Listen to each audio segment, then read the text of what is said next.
Brian Keith, the ruggedly charismatic actor beloved for his roles in classics like Family Affair, The Parent Trap, and countless television and film appearances, was widely admired by audiences and co-stars alike. But there was one person in Hollywood who, beneath the surface, utterly hated him, and for years the reason remained a mystery.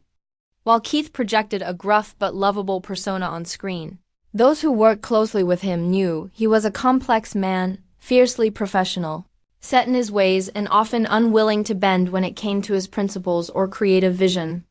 The animosity came from a fellow actor who had once shared the screen with Keith, someone who initially admired his talent but grew to resent what they saw as his domineering approach on set. The tension began quietly with subtle disagreements about scripts, scene blocking, and Keith's insistence on doing things the right way, his way. According to crew members, Keith could be charming one moment and bluntly dismissive the next. And for someone unaccustomed to that directness, it quickly turned from irritating to infuriating. As the weeks of filming went on, small clashes over. Creative direction became personal. The co-star began to feel undermined, believing Keith had little respect for their input or abilities. To make matters worse, Keith's old-school professionalism often meant he had little patience for what he considered Hollywood ego or actors who required constant praise. And his no-nonsense attitude sometimes came across as cold or even condescending. For the person on the receiving end, it wasn't just a personality clash. It was a constant reminder that they were working with someone who seemed determined to challenge them at every turn. By the end of their project together, the relationship had completely soured.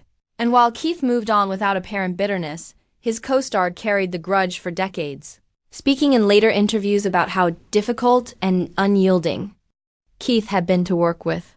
In truth, those who knew Brian well say he wasn't malicious. He simply had an unwavering belief in his craft, a disdain for half measures, and an old-fashioned sense of discipline that didn't always mesh with the more delicate egos of Hollywood. The irony is that, despite the hatred harbored by his co-star, Keith never seemed to view the conflict as personal. He saw it as part of the job, a clash of working styles that happened to get out of hand.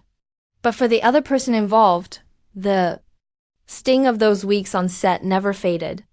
And now, with the stories finally coming to light, fans can see that the rift wasn't born of scandal or betrayal, but of two strong personalities colliding in the pressure cooker of a Hollywood production.